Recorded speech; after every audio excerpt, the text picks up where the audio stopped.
प्रभु यीशु मसीह के मधुर और मीठे नाम में आज दिनांक 9 मार्च दिन सोमवार को आप सब श्रोताओं का हम हार्दिक स्वागत करते हैं।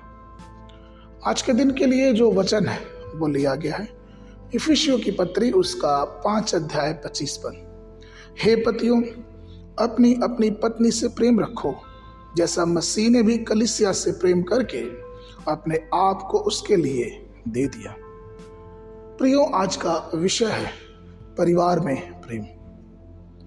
जो कोई प्रभु से प्रेम करते हैं उसे परिवार में भी वैसा ही प्रेम दिखाना चाहिए। अपने समाज में, अपने जीवन के संपर्क में आने वाले एक एक व्यक्तियों को मसीह का प्रेम उनके जीवन से दिखना चाहिए। इफिसियों उसके 5वें अध्याय में हम ये पाते हैं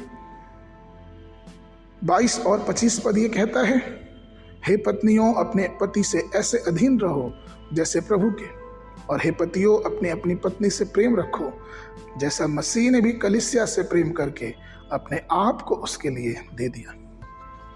हाँ, पत्नी को अपने पति के अधीन रहना अवश्य, यही बाइबल की नीति है, लेकिन उसके बाद पति को भी अपनी पत्नी से प्रेम करना है। प्रश्न ये उठता है कि प्रेम का पैमाना क्या है? पति को पत्नी को कितना प्रेम करना चाहिए, और उसका पैमाना पौलुस ने बताया कि जैसे मसीह ने कलीसिया से प्रेम करके अपने आप को उसके लिए दे दिया, अर्थात पति को अपनी पत्नी से इतना प्रेम करना चाहिए कि उस प्रेम में, उस जीवन में त्याग होना चाहिए। अपनी पत्नी के लिए त्याग की भावना होनी चाहिए। उसके बाद ये भी वचन आगे आता है कि पति और पत्नी के बाद आते हैं बच्चे। वचन बच्चों को भी ये कहता है, निर्गमन उसके 20 अध्याय के 12 पद में, कि तू अपने माता और अपने पिता का आदर करना, जिससे देश जो तेरा परमेश्वर तुझे देगा उसमें तू बहुत दिन तक रहने पाएगा। माता पिता और बच्चे एक जगह परिवार कहलाता है। अगर हम इस पवित्र वचन को अपने परिवार के जीवन में माने तो हम ये देखेंगे कि परमेश्वर कितना सामर्थी है और परिवार को परमेश्वर कितना आगे बढ़ाता है। तीसरा और सबसे प्रमुख बात यह है कि परमेश्वर का वचन ये भी चाहता है, या फिर यूं कहें कि परमेश्वर हमसे ये चाहता है कि हम एक दूसरे से भी प्रेम करें। दुख की बात तो यह है कि कई बार हम अपने परिवार के सदस्यों से भी प्रेम नहीं कर पाते। जब हमारे पिता की संपत्ति का बंटवारा होने लगता है, 2 भाई 3 भाई आपस में उस संपत्ति के लिए लड़ने लगते हैं। मसीही हो के भी, यीशु मसीह को मानते हुए भी उनके जीवन में इस प्रेम की कोई भी परिभाषा दिखती नहीं है। परमेश्वर का वचन ये बताता है कि हमें भाईचारे में मजबूत रहना है।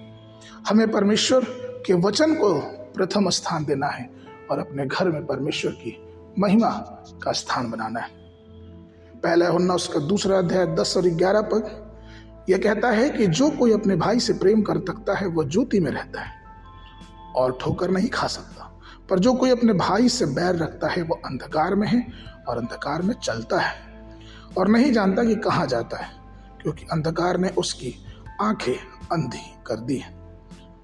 इसलिए प्रियो, परमेश्वर के प्रेम में चले, क्योंकि परमेश्वर का प्रेम हमारे परिवार में भी प्रकट होना चाहिए। आगे के मनन के लिए भजन संहिता उसका 133 उसका पहला पद। देखो, यह क्या ही भली और मनोहर बात है कि भाई लोग आपस में मिले रहें। बाइबल अध्ययन के लिए सुबह के समय व्यवस्था विवरण की पुस्तक उसका 8, 9, 10 अध्याय, संध्या के समय मरकुस रचित सुसमाचार उसका 11 अध्याय 19 पद से लेके 33 पद तक। परमेश्वर आप सबको आशीष देवे।